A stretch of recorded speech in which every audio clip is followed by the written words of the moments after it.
The early summer sunlight gently illuminated the historic brownstone mansion in Boston's Back Bay district. In the master bedroom on the second floor of the three-story building, Liz Wilson Collins awoke to the sound of a baby crying. The clock showed 6 a.m. A fresh breeze from the Charles River quietly stirred the lace curtains. "Grace, Mama's coming." As she rose from her pillow, Liz glanced at her husband Michael sleeping beside her. Careful not to wake him after his late night at the investment bank, she gently pulled back the covers. While slipping into her silk pajamas, she still felt a twinge of guilt about their cost. From downstairs, Chopin's waltz melted into the morning silence. Emily, her 12-year-old daughter, had begun her usual early morning piano practice. Though on the autism spectrum, Emily possessed remarkable musical talent. Her clear tones brought an unexpected warmth to this grand mansion. As she approached the crib, Liz pondered her sense of displacement in this life. Growing up in a modest teacher's family in Louisville, Kentucky, this luxurious lifestyle felt like a dream. As the eldest of 4 siblings, she had always witnessed her parents' dedication to education and frugal living. Her father Tom was a proud educator who taught at public high school for 40 years. His words, "Knowledge is the greatest asset," still served as Liz's anchor. Her mother Sarah raised 4 children with homemade meals and abundant love. The weekend family dinners around the table remained etched in Liz's heart as her foundational memory. "Good morning, my angel." As she lifted Grace, Liz felt the weight of this precious life, conceived through IVF at age 45. After years of fertility treatments, this baby was a long-awaited blessing from her marriage to Michael. Every time those tiny hands reached for the sky, her heart overflowed with gratitude for this miracle. Through the window, the old oak tree in the backyard swayed in the morning breeze. Last week, her mother-in-law Peggy had instructed the gardener to cut it down, saying it looked unsightly, but Liz had objected. She felt a special attachment to this tree. The memories of Emily playing on the swing attached to its branches were just one reason she couldn't bear to see it go. "Liz, are you ready for today's party?" Peggy's voice coming up the stairs made Liz tense momentarily. Her mother-in-law, a former Harvard psychology professor, was a known perfectionist in Boston's high society. Her footsteps always carried an intimidating resonance. "Yes, I've confirmed everything with Mary." "Good. This is my granddaughter's 3-month debut. There's no room for mistakes. I've personally selected all the guests." Peggy's words carried their usual authoritative tone. Her cold attitude toward Liz hadn't changed since the wedding. Liz could still remember her first words, "You trapped my son into marrying above your station." Liz had met Michael at the library. While working as a librarian and raising Emily alone, she unexpectedly reunited with her college classmate. Despite his success in investment banking and established position in Boston's upper society, he approached her with unchanged kindness. Her divorce from her first husband had come after disagreements about Emily's therapy approach. The gulf between her husband's insistence on normal education over music and Liz's desire to nurture her daughter's talent had grown unbridgeable. Now, however, Emily's piano playing served as a bridge connecting their families' hearts. Emily's piano playing paused briefly before beginning a new piece. Another Chopin waltz. Liz sighed deeply, finding solace in those notes. On the third floor was Peggy's dedicated weekend suite. Its presence constantly weighed on Liz's shoulders. Mary, the housekeeper who had served the Peggy family for over 20 years, was one of the few who showed understanding toward Liz. Sometimes she would share photographs of Peggy's younger days. However, Peggy's mood would always darken when such topics arose. Liz still didn't know why. Holding Grace, Liz gazed at the oak tree illuminated by the morning sun through the window. Like that tree, she quietly renewed her determination to stand firm with deep roots. At 8 a.m., the mansion's kitchen was enveloped in the bustle of breakfast preparations. The fragrant aroma of Mary's pancakes wafted through the room. "Mary, did you confirm the catering for the party?" Peggy's sharp voice rang out as Liz entered the kitchen with the baby. "Yes, ma'am. Everything's arranged with the New England Culinary Association. You reminded them about the temperature of the lobster bisque?" "Yes, I spoke directly with Chef Johnson." Liz silently brewed her coffee, remembering last night's incident. Her suggestion to serve her mother Sarah's pride and joy, Kentucky Fried Chicken, had been summarily dismissed. "Really, Liz? You intended to serve something akin to fast food at a Boston society party?" Peggy's contemptuous smile from that moment still stung. Emily entered the kitchen, having finished her piano practice and changed into her uniform. The navy blazer of Boston Latin School suited her delicate demeanor perfectly.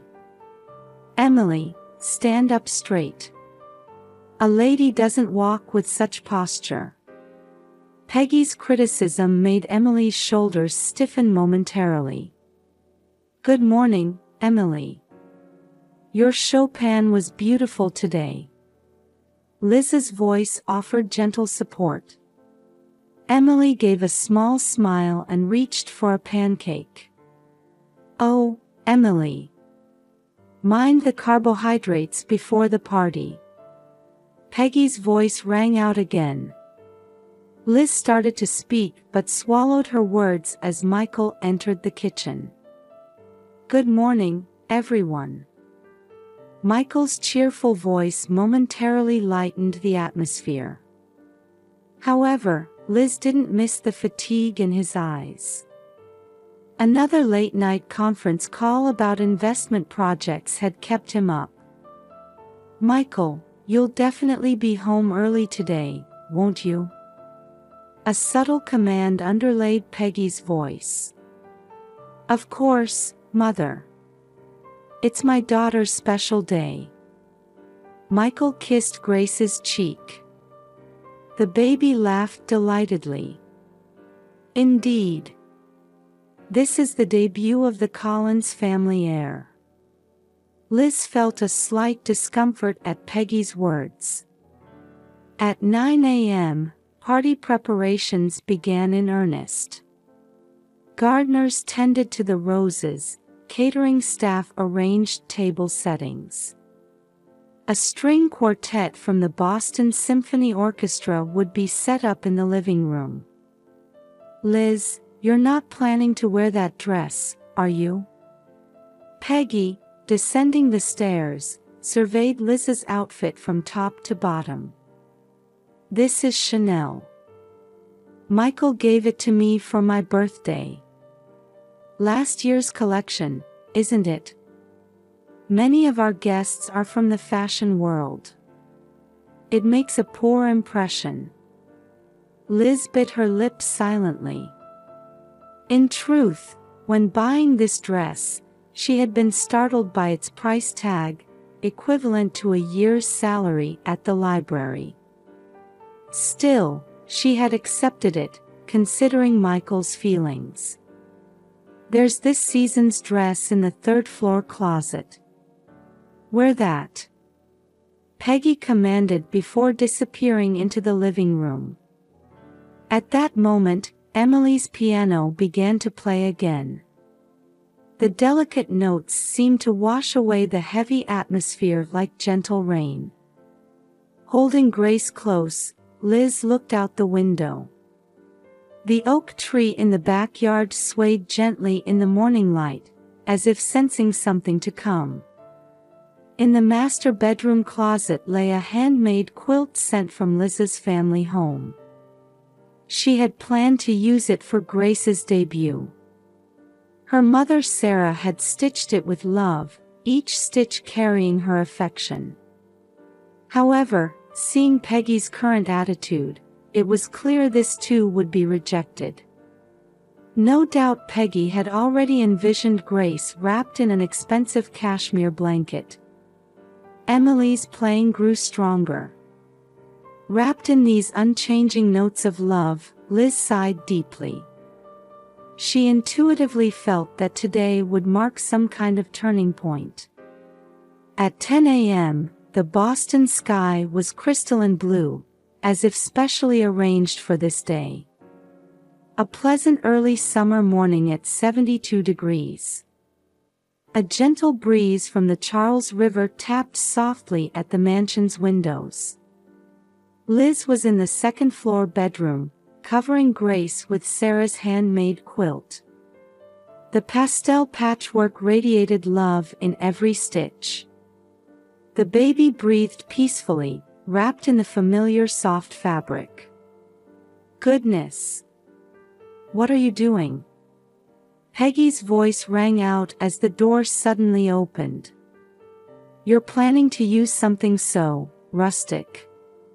Change it to the Hermès cashmere blanket immediately." Liz answered quietly but firmly. "This is from my mother, who stitched each piece for her granddaughter.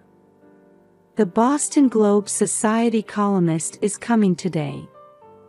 This affects the Collins family's dignity." Peggy pulled out an expensive blanket from the closet, carelessly setting aside the handmade quilt. From downstairs came Emily's piano, Chopin's Minute Waltz. She was doing a final check of her performance piece for the party. The pure notes slightly softened the heavy atmosphere. "Young miss, your playing is wonderful." Mary quietly spoke to Emily as she set down a glass of lemonade in the music room. "Madam used to play piano in her youth." Her words were cut short by Peggy's sharp glance as she descended the stairs. At 11 a.m., the first guests began arriving. Museum trustees, Harvard professors, investment bank executives. Women in the latest designer dresses, men in perfectly tailored suits. Then Liz's parents arrived. Tom in his modest navy suit and Sarah in her handmade dress, carrying a package of lovingly made buttermilk biscuits. Peggy's expression tightened momentarily before forcing a smile. "My, you've come so far. But bringing food. This is our family tradition." Liz's voice rose unexpectedly. But at that moment, Michael's phone rang, an emergency work call that required his immediate attention. In the music room, Emily was about to begin her performance. As the invited guests watched the autistic girl with mixed curiosity and sympathy, pure notes began filling the room. The Minute Waltz took on a fresh, life-affirming quality through Emily's sensitive interpretation, enveloping the venue. Gradually, the audience's expressions changed. Surprise and emotion began seeping through the masks of high society. After the performance, a deep silence was followed by thunderous applause. Remarkable talent. A natural musician. Hard to believe she's autistic. Then Tom quietly spoke. Education isn't determined by family background or environment.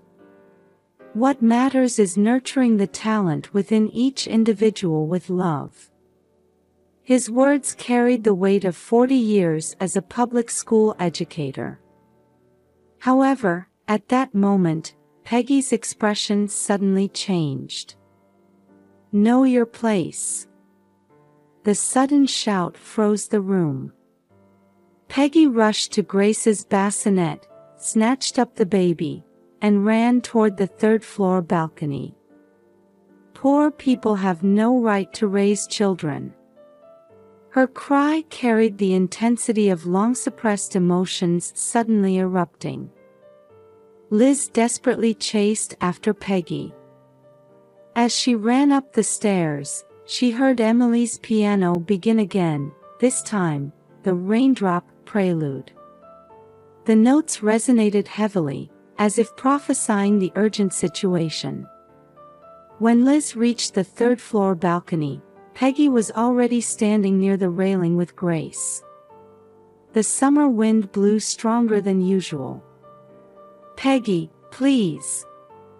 Give me back my baby." Liz's voice trembled. Behind her, she could hear party guests holding their breath. "None of you understand." Peggy's voice rang with unprecedented intensity. "Superficial refinement, surface manners, you think that's true dignity?" In that instant, Grace slipped from Peggy's hands. Liz's scream echoed through the mansion. But then, something unexpected happened. Grace's tiny body caught on the branches of the old oak tree, cushioning her fall. The tree they had nearly cut down had saved the baby's life. "Grace!"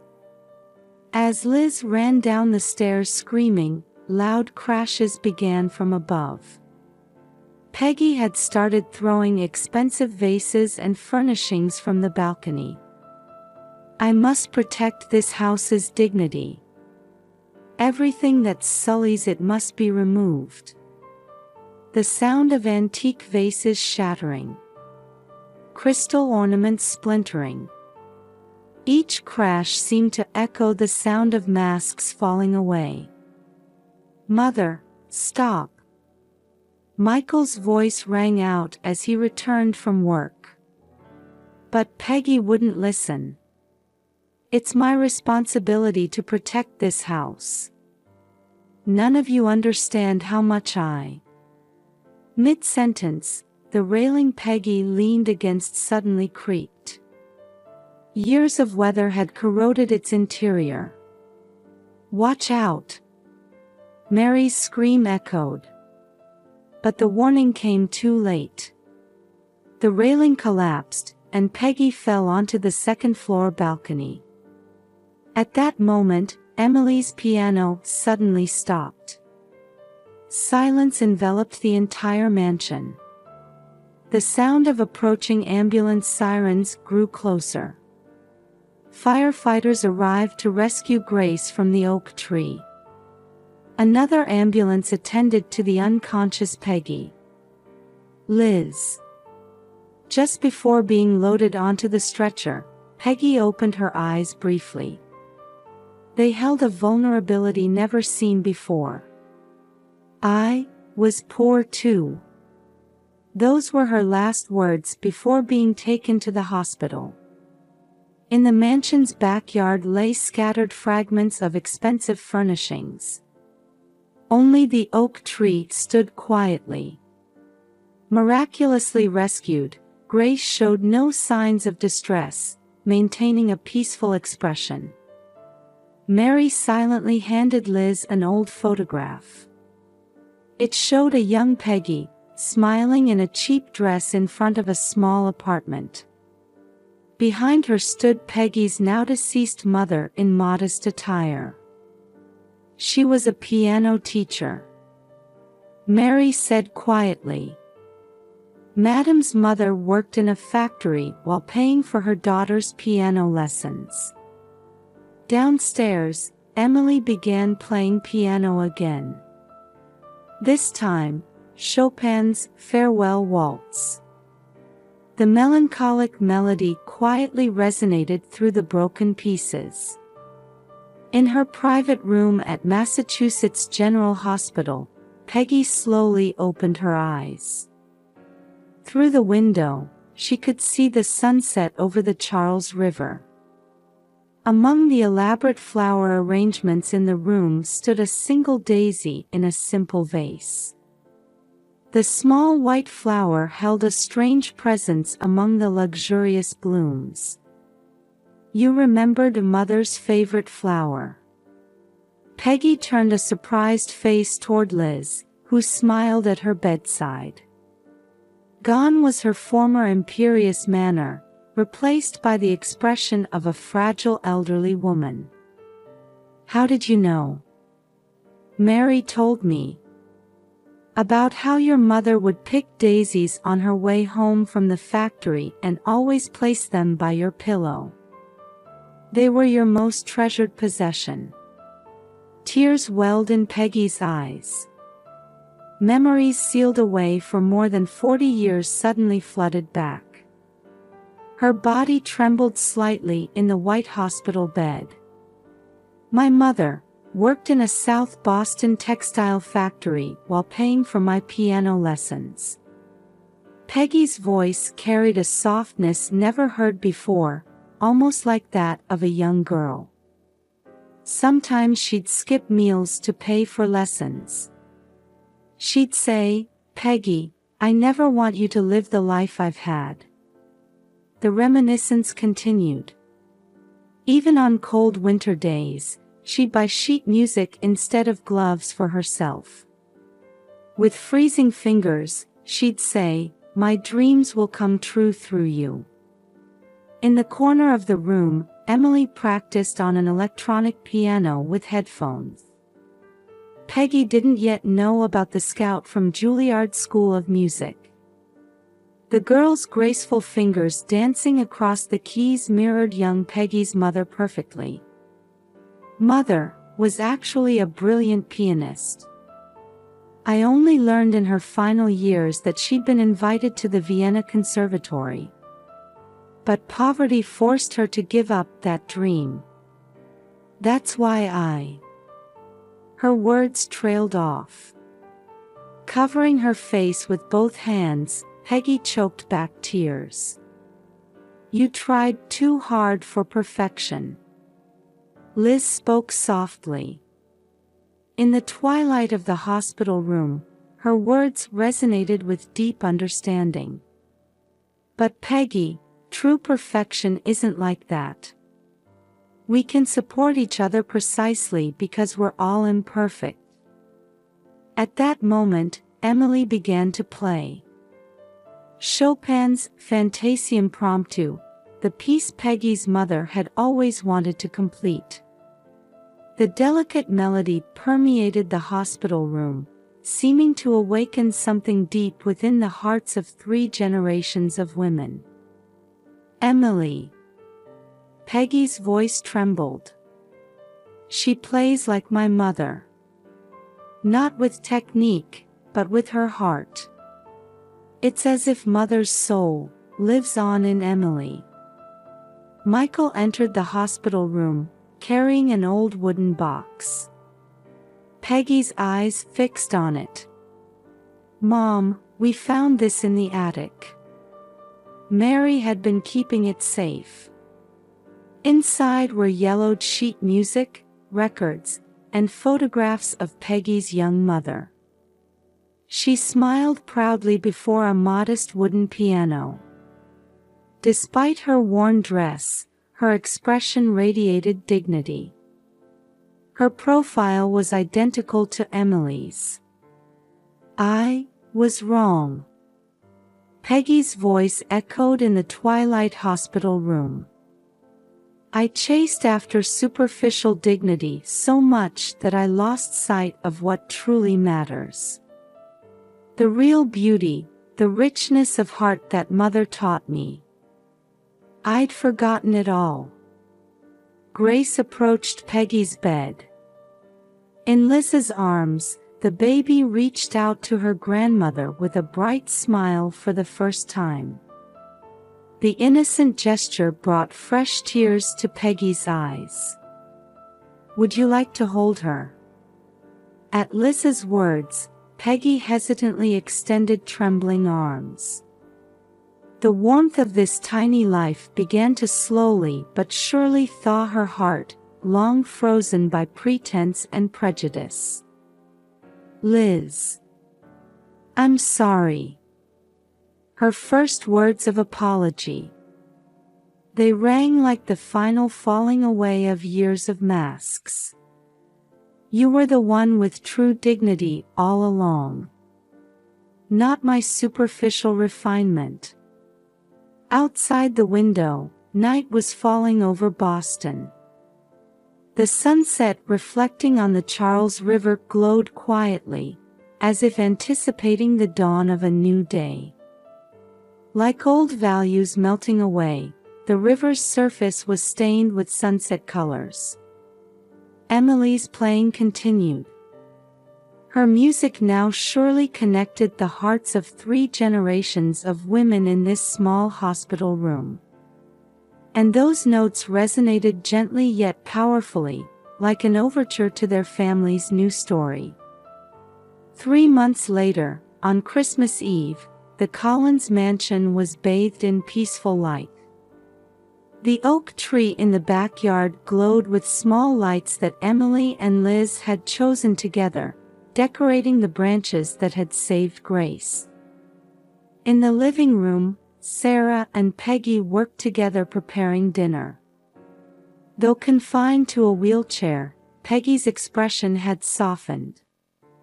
From the kitchen wafted the aromas of traditional New England clam chowder and Kentucky fried chicken. "Sarah, this fried chicken recipe is truly wonderful," Peggy exclaimed with genuine admiration. "Would you share your secret spice blend with me?" Sarah smiled and answered, "Of course, Peggy. But the most important ingredient is love. And you have plenty of that." Emily's piano music softly filled the room. For tonight, she had specially chosen Debussy's Clair de Lune. The gentle melody melted into the Christmas night. "That child will do fine at next month's Juilliard audition," Peggy murmured, listening to her granddaughters playing. "My mother's dream will truly come true through Emily." By the living room fireplace, Tom read a picture book to young Grace. Around them, Michael finished decorating the Christmas tree. At its top shone an old angel ornament that Sarah had carefully preserved. "Everyone, dinner is ready," Mary announced cheerfully. She was now treated not just as a housekeeper, but as a family member. The table displayed dishes honoring both families' traditions.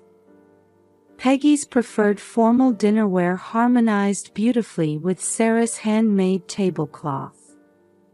"May I say a few words?" Peggy raised herself slightly in her wheelchair. "In these 3 months, I've learned the most important lesson of my life. True dignity isn't found in gleaming silverware or expensive furnishings. It's..." At that moment, Grace spoke her first word. "Love you." The room fell silent. The baby's innocent words seemed to have been saved especially for this day. Liz embraced her baby with tears in her eyes. "That's right, Grace. We all love each other." Emily's piano moved to a Chopin nocturne. The notes rang out crystal clear, as if announcing the beginning of the family's new story. Outside the window, snow began falling quietly over Boston. The snow accumulating on the oak tree's branches gleamed pure white, like the family's hearts released from their former burdens. "Liz," Peggy called quietly. "Thank you. You taught me. True family bonds mean accepting and supporting each other's differences." Michael raised his glass. "Let's toast to the beginning of our new family traditions." The sound of crystal glasses touching rang throughout the room. The sound carried a pure resonance, like the final melting away of years of barriers. Emily finished playing and joined the family circle. Her expression showed unprecedented peace.